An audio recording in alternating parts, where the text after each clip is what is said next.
আসসালামু আলাইকুম। আজকে আমরা চট্টগ্রাম টানেল দিয়ে পার তো জীবনের প্রথমবার টানেল ক্রস করতেছি। তো টানেলে যাওয়ার পথে আসলে অনুভূতিটা অন্যরকম। যে টানেলে ঢুকতেছি এটা হচ্ছে যে টানেল প্রবেশ পথ। আগে আমরা টোল দিয়েছি, আগে থেকে আমাদের প্ল্যানিং ছিল যে আমরা টানেল দিয়ে পারবো। এই কারণে হাইসের যে ড্রাইভার ওনাকে আমরা এক্সট্রা টাকা দিছি, কারণ আমরা বলছিলাম যে টানেল দিয়ে যাবো, উনি চাচ্ছিল অন্য দিক দিয়ে যেতে। তো আমরা গেছিলাম কক্সবাজার, আসার সময় টানেল হয়ে আসবো চিন্তা ভাবনা করতেছি, কারণ জীবনের প্রথমবার টানেল দিয়ে যাওয়ার চিন্তা ভাবনা ছিল। কারণ অনেকেই টানেল দেখাও নাই, আসলে টানেল দিয়ে তো পার হতে পারে না। তো আপনারা যারা এখনো চট্টগ্রাম টানেলে আসেন নাই, চট্টগ্রাম কর্ণফুলী টানেল দেখতে পারেন নাই, আপনারা যে যদি কক্সবাজার যান অথবা চট্টগ্রাম আসেন অবশ্যই আপনার টানেল দিয়ে পার হবেন। আসলে এটার ভিতর দিয়ে যাওয়ার অনুভূতিটা একেবারে অন্যরকম, যেহেতু জীবনে ফার্স্ট। তো আসলে খুবই সুন্দর, যদিও এই টানেলটা খুব একটা দরকার ছিল না এদিকদের জন্য, কারণ গাড়ির পরিমাণ খুবই কম। আপনারা দেখতেছেন যে রাস্তা একেবারে টানেলের ভিতরে একেবারেই গাড়ি নেই, খুবই কম, যেটা আসলে বাংলাদেশের লস প্রজেক্ট বলা যায়। তবু আসলে অপরূপ যে সৌন্দর্যটা কিন্তু দারুণ।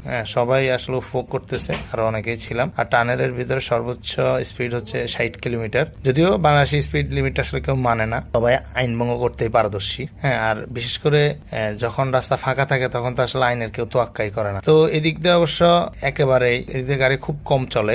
আর টানেলের মধ্যে সিএনজি ওঠা নিষেধ, মোটরসাইকেলের ব্যাপার আসলে আমি জানি না। তো আমরা আসলে এটার মধ্য দিয়ে যাওয়াতে আসলে খুবই আনন্দিত। যারা আসবেন অবশ্যই টানেলটা আসলে, আমাদের টানেলটা পার হইতে লাগছে হচ্ছে প্রায় 3.5 মিনিট, যদিও স্পিডটা 60-70-এর মতোই ছিল। আর আমরা বলছি অনেক একটু আস্তে যেতে, যে আমরা যাতে পুরো টানেলটা উপভোগ করতে পারি। তো টানেল দিয়ে আমরা যাচ্ছি হচ্ছে সি বিচ, ওখানে একটু ঘুরে টুরে তারপর আবার চলে যাব বাসায়। সবাইকে ধন্যবাদ। পরবর্তীতে দেখা হবে আরেকটা ভিডিও নিয়ে।